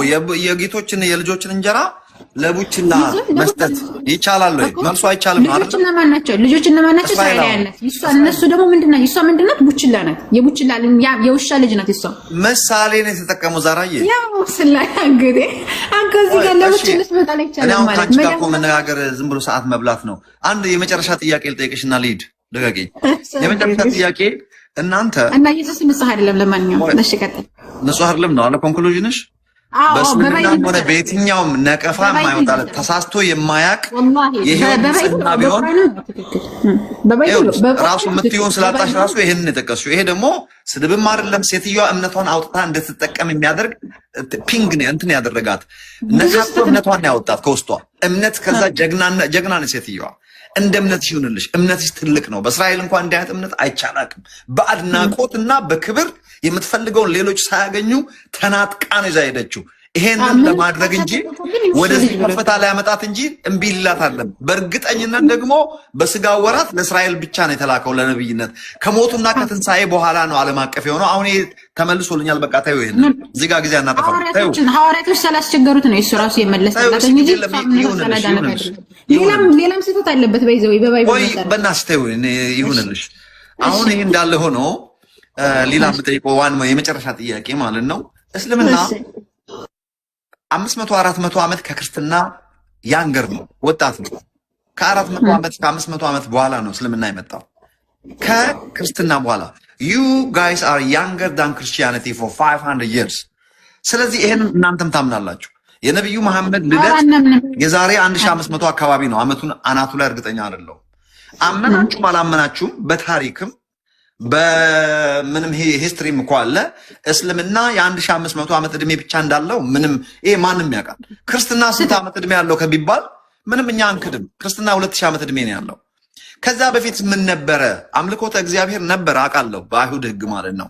በአጠቃላይ ጉዳዩ ከአደም ዘመን ጀምሮ የመጣ ነው አምልኮተ እግዚአብሔር በተለያየ ፎርም። እንደ ክርስቲያን ግን ክርስቲያኒቲ 2000 years ከኢየሱስ ነው የሚጀምረው። እስልምና ከነብዩ መሐመድ ነው የሚጀምረው። ከየት መጣችሁ ነው እናንተ? ከ500 ዓመት በኋላ መጣችሁ። ክርስትና እኮ ትክክል አይደለም። ይሄን ራይት ይሄን ኤክስ ለማድረግ ሪሊ ከ500 ዓመት በኋላ መጥቶ አንተ እኮ ተሳስተህ ነበረ፣ አንተ እኮ ትክክል አይደለም፣ ይሄ ነገር እኮ የኢብራሂም ጉዳይ እንደዚህ አይደለም ብላችሁ ባለቤቶቹ እያሉ አይሁዶች አሁን አይስቁባችሁም እናንተን? ከየት መጣችሁ ነው? ይሄ እኮ የኛ ታሪክ ነው። የአብርሃምን ታሪክ ከየትም አላመጣም። የኛኑ መጽሐፍ ተመርኩዛችሁ ስለ አብርሃም የኛ አባት ነው ታሪኩም ተያያዘ ነው። ባለቤቶቹ አይሁዶች እያለን ከአብርሃም በኋላ እንግዲህ አስቢ 2500 ዓመት በኋላ መጣችሁ አይ አብርሃም እኮ ይስሐቅን አይደለም የሰዋው እስማኤልን ነው ስትሉ እንደው እኛን ክርስቲያኖችን እንኳን ተው። የመጽሐፉ ባለቤቶች ይላል ራሱ ቁርአናችሁ። የመጽሐፉ ባለቤት ማለት አይሁዶችን ነው እና ክርስቲያኖችን ነው። ክርስቲያኖች የአዲስ ኪዳንን እነዛ ደግሞ ብሉይ ኪዳንን። የመጽሐፉ ባለቤቶች ራሱ የብሉይ ኪዳን ባለቤት አሁን እኛን ክርስቲያኖች ለመቀየር ብንፈልግ ይስቁብናል። ለምን ከየት መጣችሁ ነው ደግሞ እኛን የምታርሙት ነው የሚሉት። እኛም አናርምም። የአብርሃም ታሪክ፣ የሙሴ ታሪክ፣ የዳዊት ታሪክ እንዳለ ነው የምንቀበለው። እናንተ ግን ቀያይራችሁ የምትፈልጉትን ወስዳችሁ የምትፈልጉትን ትታችሁ ማን ፈቀደላችሁ? ባለቤቶቹ እያሉ ከ2500 ዓመት በኋላ መታችሁ እንዴት ነው ስለ አብርሃም ለባለቤቶቹ የምትነግሩት? ባለቤቶቹ እያሉ ይሄ ነገር ሪሊ አእምሮሽን ተጠቀሚ ንገርኝ። በመጀመሪያ ደረጃ ክርስትናም ሆነ እስልምና ክርስትናም ሆነ አይሁድ የሚባል ሃይማኖት ከእስልምና በፊት አልመጣም። ይሄ አሁን እኔ ጸጥ ብያለሁ አዳመጥኩ። ክርስትና የሚባለው አስተምሮ የመጣው ከጊዜ በኋላ፣ አይሁድ የሚባል አስተምሮ የመጣው ከጊዜ በኋላ ነው። ሙሴ የማያውቀውም ኢየሱስ የማያውቁትም ክርስትና የሚባል ሃይማኖት ኢየሱስ ክርስቶስ ካረገ ከመጣበት ፕሊዝ አራ ጎቴ በፈጠረ አምላክ ይሆነብህ አይ ጉዳቱን ስሙን ያልኩት ይቅርታ። እሺ ላላህ ብለህ እሺ አንተ አላህን ስለምታመን ላላህ ብለህ ተው። አንድ ጊዜ አሁን ምንድነው መሰለህ ክርስትና የሚባል አስተምሮ የመጣው ከኢየሱስ ክርስቶስ ካረገ ከ100 ዓመት በኋላ ሲሆን ክርስትና የሚባል ሃይማኖት ከዘፍጥረት እስከ ራዕይ ዮሐንስ አንድ ቦታ የለም ክርስትና የሚባል። እንደዚሁም ደግሞ ይሁዳ የሚባለው አስተምሮ የይሁዲ እምነት ደግሞ የዘር ስም እንጂ የሃይማኖት ስም አይደለም። ሃይማኖቶች ጅምር አይታወቅም። አሁን ቅርብ ጊዜ የተመሰረተ አስተምሮ ነው። ይሁዳ ምናምን ብለው የሚናገሩት የዘራቸውን ስም እንጂ የሃይማኖት ስም አይደለም። ሃይማኖታቸው ሲጀምር አይታወቅም። የይሁዳውያን ማለት ነው። አይሁዳን የሚባሉት ይሁዳ የሚባል አንድ ግለሰብ ስለነበረ በዛ ስለሚጠሩ ነው። እስልምና ሲባል ከአዳም ጀምሮ የነበረ አስተምሮ ነው። አዳም አለይሂ ሰላም የሰው ልጆች መጀመሪያ የነበረው አዳም ጀምሮ የነበረ ነው። ለዛ ነው ሙስነድ አህመድ ላይ ያላህ መልእክተኛ አለይሂ ሰላቱ ሰላም አንድ ሰው መጥቶ ሲጠይቅ ፈያ ነብይ ካና አወሉ የመጀመሪያ ነብይ ማን ነበረ ተብለው ያላህ መልእክተኛ ሲጠየቁ አዳም አለይሂ ሰላም አዳም ነበረ። قلت يا نبي الله انت الله نبي او نبي كان ادم نبيا نعم ነብይን ካነ መከለመን እንደውም ነብይ ብቻ ሳይሆን አላህ Subhanahu Ta'ala በቀጥታ ያነጋገረ ነብይ ነበረ፣ ሙስሊም ነበረ በማለት ያላህ መልእክተኛ አለይሂ ሰላቱ ሰላም ይናገራሉ። አብርሃም አለይሂ ሰላም ይሁዳም ክርስቲያንም እንዳልነበረ ወደ ቀጥተኛው መንገድ ያዘን ነበረ፣ ሙስሊም እንደነበረ አላህ Subhanahu Ta'ala ይናገራል። ለምሳሌ በምዕራፍ 2 ቁጥር 35 ላይ 31 ላይ በምዕራፍ 20 ቁጥር 115 ላይ እንደዚሁም ደግሞ በምዕራፍ 3 ቁጥር 67 ላይ አላህ Subhanahu Ta'ala ይናገራል። አላህ አዘ ወጀል ማካነ ኢብራሂሙ የሁዲየ ወላ ነስራንያ ኢብራሂም ይሁዳንም ክርስቲያንም አልነበረም ወላ ወላኪን ካነ ሐኒፈን ሙስሊመን ወማ ካነ ሚነል ሙሽሪኪን። ነገር ግን ወደ ቀጥተኛው መንገድ ያዘነበለ ሙስሊም ነበረ፣ ከአጋሪዎችም አልነበረም እያለ ቀጥተኛው መንገድ ላይ የነበረ ሙስሊም እንደነበረ አብርሃም ይናገራል። አብርሃም ከዛ ብዙ ነው። ሙሴ ግን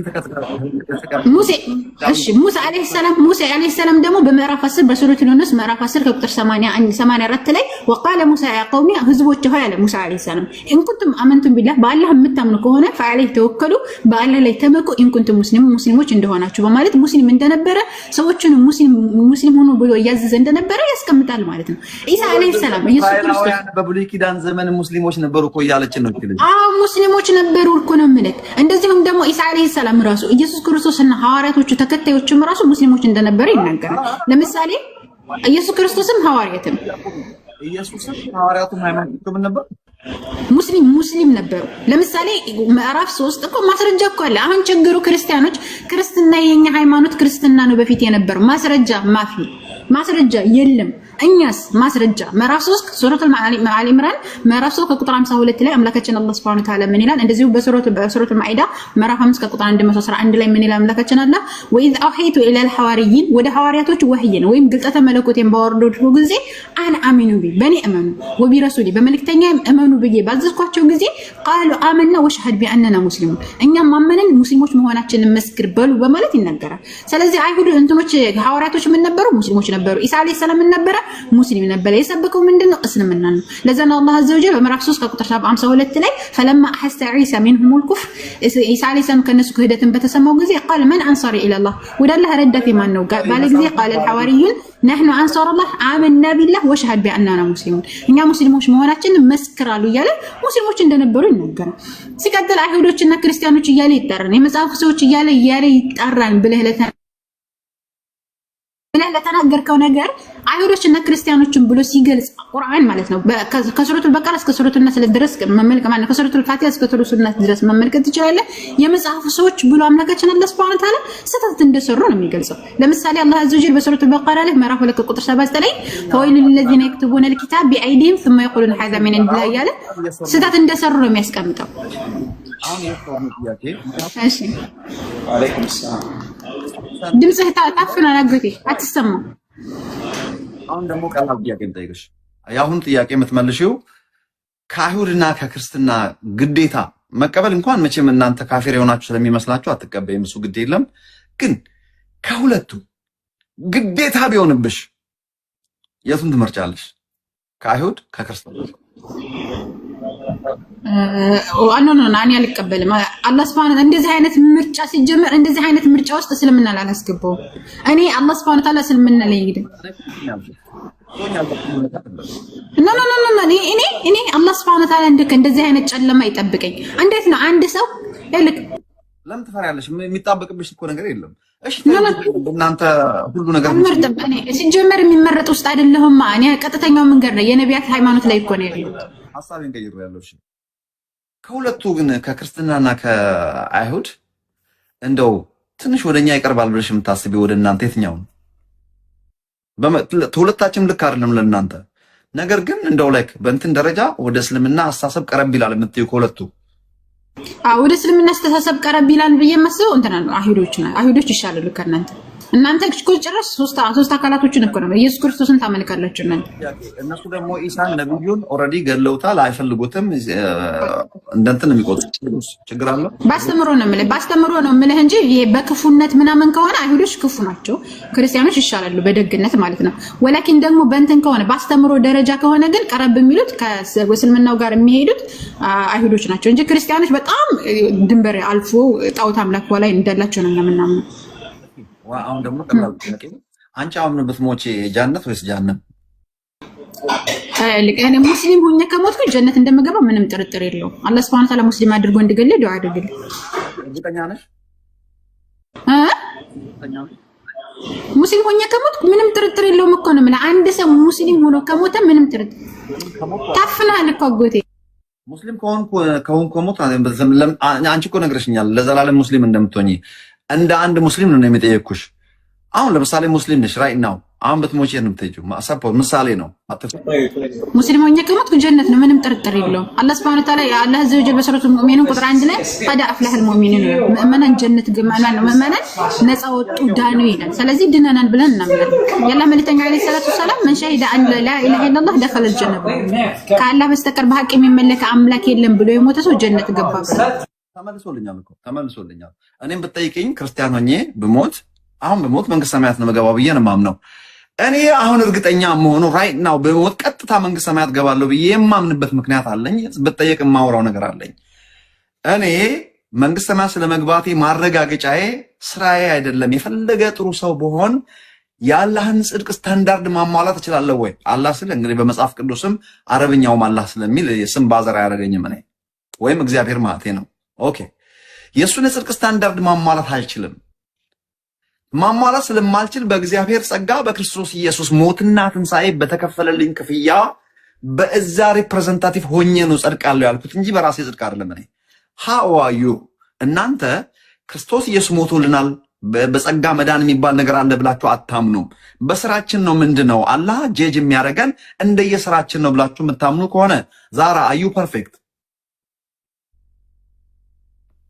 እኛ ፐርፌክት ብለን እናምናለን። ሲጀመር አላህ ሱብሓነሁ ወተዓላ ፐርፌክት ናቸው ማለት ሁሉም የአደም ልጅ ተሳሳች ነው። ከተሳሳችሁ ሁሉ አንድ ጊዜ እሺ ጥያቄህን ልመልስ። አጎቴ ደግሞ አንድ ጥያቄህን ልመልስ። አላህ መርሲልም እናንተን እሺ ልመልስ። righteous and holy በፊቱ ለመቆም 100% ንጹህ ያልሆነ ሰው በቅዱሱና በጻድቁ ፍጹም በሆነው ፈጣሪ ፊት ለመቆም እንደማይቻል በእናንተ ሃይማኖት ብዙ ጊዜ የምትሰብኩት ይሄንኑ ነው። አዩ ፐርፌክት ካልሆንሽ ትቻለሽ። ዛራ ፐርሰናሊ ሳስብሽም ጥሩ ሰው ትመስኛለሽ። ነገር ግን ፐርፌክት አይደለሽም፣ ትሳሳቻለሽ። ሰው ቅናትም ይቀናል እኮ ትንሽ ንዴትም ይናደዳል። የኃጢአት ትልቅና ትንሽ የለውም። እንዴት ነው ታዲያ አንቺ መፍትሄ በእኔ እንደ ክርስቲያን ብትጠይቅኝ ዛራ መፍትሄ የለሽም። ምክንያቱም እስላም ስለሆንሽ አይደለም። እስላም ጥሩ ህዝብ ነው። ነገር ግን ፐርፌክት የኢየሱስ ሞትና ትንሣኤ አትቀበሉም፣ በጸጋ መዳንን አትቀበሉም። ስለዚህ የፍትህ ጥያቄ ምን እንደሆነም ገና አልገባችሁም። በራሴ ጽድቅ እኔ ጥሩ ሰው ነኝ በመስገዴ አምስቱን ካሟላው ብላችሁ ነው ያሰባችሁት። that doesn't qualify you to stand in his presence. so what are you going to do? you are in trouble. ይሄንን ነው ጥያቄ። ምን ይሻልሻል? you not perfect ባላ ፊት ለመቆም የሚያስችል ጽድቅ የለሽም። እንዴት ነው ምንድነው ዋስትናሽ? ምንድነው ነው ወይስ እዛ ስደርስ 50-50 አላህ እንደሚያደርገኝ አድርገኝ እዛ ሲሄድ እኔ እስላሙኝ ሞታለሁ አኑት አስደርስ በቃ ምን ያምኛል? እንደዛ ነው ወይስ ምንድነው አላማችሁ? ፕሊስ እባክህን ጣልቃ አትግባ። እሺ ጣልቃ አትግባ። እኔ ሳወራሽ በጣም አመሰግናለሁ። እሺ በመጀመሪያ ደረጃ አላህ ሱብሓነሁ ወተዓላ የማይመራው ኃጢአት ምንድነው ብለን ስናነብ አላህ ዘወጀል ምንድነው የሚለው? ወመን ይክፍር ቢልኢማን ፈቀድ ሐቢጠ ዐመሉሁ ያኒ በእምነት የሚክድ በእርሱ ስራው ይበላሻል በማለት ይናገራል። እነዚህና ከፈሩ ወማቱ ወሁም ኩፋር እነዛ የካዱ የካዲ ሆነው የሞቱ እነርሱ ፈለን ይቅበል ሚንሁ ያኒ አላህ ሱብሓነሁ ወተዓላ ከነርሱ ተውበታቸውን እንደማይቀበል ይናገራል። እንደዚሁም የአላህ መልእክተኛ አለይሂ ሰላቱ ወሰላም ተናግረዋል። በተጨማሪ ማለት ነው አንድ ሰው ክዶ ከሞተ ጀነት አይገባም። ወላኪን ደግሞ ወንጀል እየሰራ ከሞተ አጋጣሚ የተወሰነ ይቀጣና ይገባል። አላህ ሊመራውም ሊቀጣውም ይችላል። ግን እኛ ተውበት ካደረግን ወደ አላህ ሱብሓነሁ ወተዓላ ከተመለሰን ንጹህ ነው የምንሆነው። ሰው ሊሞትልን ወይም ደግሞ መጥቶ ሊሰቀልልን አይገባም። ነገር ግን አጋጣሚ ሆኖ ከተባለ እኛ ጀነት የምንገባው በስራችን ነው ወይ ሲባል በፍጹም አይደለም። እኛ የምንገባው አላህ ሱብሓነሁ ወተዓላ እዝነት ነው ብለን የምናምነው። ያለ መልእክተኛ አለይሂ ሰላቱ ሰላም ደግሞ ምን ይላሉ? ይሄን ሲያስቀምጡ በሰሂህ ሙስሊም አንድ ጊዜ ፕሊዝ እባክህ አንድ ጊዜ በአላህ እዝነት ጀነት እንደምንገባ ለሰይ ለምሳሌ አላህ መልእክተኛ አለይሂ ሰላቱ ሰላም በሰሂህ ሙስሊም እና ሙተፈቁን ዐለይሂ ነው ቡኻሪና ሙስሊም ያለ ሐዲስ ነው። ለየድኹለ አሐድን አመልሁ الجنه አንድ ሰው ጀነት ስራው አያስገባውም ማለት ቃሉ ወላ አንተ ያ ረሱላህ እርሱም ቢሆን አንተ ያላህ መልእክተኛ ብለው ሲጠይቋቸው ቃለ ወላ አና እኔም ቢሆን ብለው መለሱ። ያላህ መልእክተኛ ምን ኢላ የተገመዘኒ አየተገመደኒ አላህ ያኒ ቢፈضل ወራህመቲሂ በዝነቱና በሱ ችሮታ ካልሆነ በስተቀር ጀነትን አንገባም ማለት። ታዲያ በምንድነው የምንገባው ከተባለ በአላህ እዝነት በአላህ ረህመት ነው የምንገባው። ስራሳ ከተባለ ስራ የምንሰራው ለምንድን ነው? በአላህ ሱብሓነሁ ወተዓላ ስሩ ብሎ ስላዘዘን የሱን ትእዛዝ ለመፈጸም እና አላህ ሱብሓነሁ ወተዓላ ባዘዘን መንገድ ለመጓዝ ነው። ለዛን አላህ ዘወጀል ወራህመቲ ወሲዐት ኩል ሸይ የኔ እዝነት ቁጣዬ ማነው እንት ምንድነው ሁሉንም አካበበች እያለ የሚናገረው በአላህ ዝረት እንጂ የኛ ስራ ማለት ነው እንኳን የአይናችንን ያክል የአይናችንን ብሌን የሰጠንን ያክል እንኳን እኛ እድሜ ልካችንን ብንሰራ ያለ Subhanahu Wa Ta'ala ጀነት ማግኘት አንችልም። ታዲያ በምንድነው የምንገባው? በአላህ እዝነት ነው እንጂ ሰው ሞቶ ተገሎ ምናምን የሚባል አስተምሮ እስልምና ላይ የለም። አላህ Azza wa Jalla ተውበት አድርጉ ንጹህ ልብ ብቻ ነው የሚፈልገው። ንጹህ ልብ አድርገን ወደ አላህ እንመለሳለን። አላህ ይምረናል ያድነናል ነው ምንድነው ብላ ይውላችሁ እቺ ጠጋ ቃለ ማንሳት ነው። ድሮ ጠጋ ቃለ ማንሳት ነው። ድሮ ጠጋ ቃለ ማንሳት ነው። ድሮ ጠጋ ቃለ ማንሳት ነው። ድሮ ጴንጤ ነበረ። በእግዚአብሔር ጸጋ ነው ምድነው። እኔ ኃጢአተኛ ነኝ። የፈለኩትን ያህል ብፍጨረጨር የፈለኩትን ጻድቅ ለመሆን አንደበቴን ብቆልፍ ቤት ላይ ዘግቼ ብቀመጥ በራሴ ጻድቅ መሆን አልችልም። ትንሿንም ቢሆን ቅናትም ሰው ይቀናል፣ ክፉ ሐሳብም ክሮስ ያደርጋል። የኃጢአት ትልቅና ትንሽ የለውምና በእግዚአብሔር ፊት ያው ኃጢአተኛ ነኝ ይነስም ይብዛም። እግዚአብሔር ደግሞ ንጹህ አምላክ ነው። በፊቱ ላይ ያቆመኝ የሚችል የጽድቅና የቅድስና ብቃት እስከሌለኝ ጊዜ ድረስ ያው ሲኦል ነው። ስለዚህ ምን ይሻለኛል ወደሚለው ሰው በራሱ ጽድቅና በራሱ አቋም መዳን ስለማይችል ነው የልጁ የኢየሱስ ክርስቶስ የፍትህንና የፍርድን ጥያቄ ፍትህን ጥያቄ ምላሽ ለመስጠት ሰው ልጅ ሆኖ ወደዚህ ዓለም መጥቶ ስለ ኃጢአታችን መሰዋቱ ምክንያቱ ይሄ ነው ማለት ነው። ሞቶ አልቀረም፣ ተነስቷል። በአብ ፊት ሪፕሬዘንት ሊያደርገን በእንደዚያ መልኩ ነው የመጣው። እኛ ክርስቲያኖች እንድናለን ወይም ደግሞ ምንም ጥያቄ የለኝም የምንለው ተጽፏል በሚልም አይደለም። አሁን ሙስሊሞች አይታችሁ ከሆነ ቁርአናቸው ውስጥ አሁን እሷ በአረብኛ ትለውና ተረጉማለች። ቁርአናቸው ላይ ተጽፏል፣ እርግጠኛ ናቸው። ቁርአኑ እንዴት ተጻፈ ከየት መጣ የሚለውን ጥያቄ ውስጥ አያስገቡም። እኛም ባይብል ላይ ስለተጻፈ ብቻ አይደለም የምንከተለው። አንድ ነገር ወቁ፣ መጽሐፍ የሆነ የሃይማኖት መጽሐፍ ላይ የሆነ ነገር ስለተጻፈልን እሱን ብቻ ተከትለን ተጽፏል በሚል እርግጠኝነት ብቻ አይደለም። የመንፈስ ቅዱስ ምስክርነት የሚባል ነገር አለ። ዛራዬ እኔ በፍቅር ነው የምነግርሽ። አንድ ክርስቲያን ዝም ብሎ ስለተጻፈ ሪትን ወርድ እያነበበ አይደለም መንግስተ ሰማያት ገባለሁ እግዚአብሔር አለ የለም የሚለውን ነገር የሚወስነው በዛ መልኩ አይደለም። መድኃኒታችን ጌታችን ኢየሱስ ክርስቶስ የከፈለው ክፍያ የዛሬ 2000 ዓመት ገደማ ነው። ያንን እውነት ዛሬ ትኩሱን ኢንፎርሜሽን በውስጣችን በማንጠራጠር መልኩ በውስጣችን የሚመሰክር በእኛ ውስጥ የሚኖር የእግዚአብሔር መንፈስ አለ፣ መንፈስ ቅዱስ። ይሄንን አውጥቼ አሁን ላሳይሽ አልችልም። እኔ ውስጥ ስትገቢ ብቻ ፕራክቲስ ስታደርግ ስትቀምሺው ብቻ የምታውቂው እውነት ነው ነገር። እኛ በጸጋ ድነናል። እኛ ኃጢአተኞች ነን። የጸጋ ባለቤት እግዚአብሔር በጽድቁ በልጁ በኢየሱስ ክርስቶስ ሞትና ትንሣኤ እንዲሁ በነፃ ምህረትን ሰጠን አዳንን ብለን የምናምነው በእንደዚያ መልኩ ነው። እናንተ ድሮ እኔ እስላም ሀገር ነው ተወልጄ ያደግኩት፣ ከሙስሊሞች ጋር ነው ያደግኩት። በዘመኔ ሁሉ ከልጅነቴ አሜሪካ እስከመጣ ጊዜ ድረስ እንግዲህ ብዙ ዓመቴ ነው እዚህ አሜሪካ ሀገር ከመኖር ከጀመርኩ ከእድሜ በላይ ኖሬያለሁ፣ ከግማሽ በላይ። በልጅነቴ ግን ማስታውሰው ከሙስሊም ሀገር እንደማደጌ ሁሉም ሙስሊሞች የሚሉን ምን የመጸጋ መዳን ነው የምታወሩት? አላህን የሚያቆም አንድ የሚድንና እንደማይድን ሁላችንም ኢቭን እንኳን እኛ አይደለም ነብያችንን እንኳን አጥብቀ ጸልይ፣ አጥብቀ ራስህን ጠብቅ፣ እንደዚህ በፊት ፍጹም እንድትሆን ብሎ ለሳቸው እንኳን ማስጠንቀቂያ ሰጥቷል። እኔ ጥቅሱ እንዳትጠይቅኝ እቱ ጋር እንዳላላቀ ስህተት ነው። እኔ ስህተት ነው አጉት እስልምና የማያስተምረውን ነገር ነው ማስረጃ አንጣንዳትይ ነው። ቀድሜ ቶሎ ጥቅሱ የቱ ጋር እንዳለ አላቅም ያልኩት ጉግል ባረገው ግን አገኘዋለሁ። አጥብቀ ጸልይ የተባሉበት ነብዩ መሐመድ ራሳቸው አላህ አጥብቀ ጸልይ እሳቸው እንኳን ተጣጣሉ ማለት ነው። ሳንግስ ምንም የምታወጣቸው ነገር የለም። ምንም ኢቭን እስላምም ምንም አይላቸውም። ሁሉም the perfect man ever የሱ ፐርፌክሽን ነው እኛም ፐርፌክት ያደረገን እንጂ ማንኛችንም ከራሳችንም ምንድን የለም። ኢየሱስ ብቻውን ነው የሚያድነው። ጎበዝ አሁን ሙስሊሞች አላችሁ፣ የተወደዳችሁ ሙስሊሞች እዚህ ውስጥ የምንወዳችሁ የምናከብራችሁ እዚህ ውስጥ ያላችሁ ቀናነታችሁን አያለው።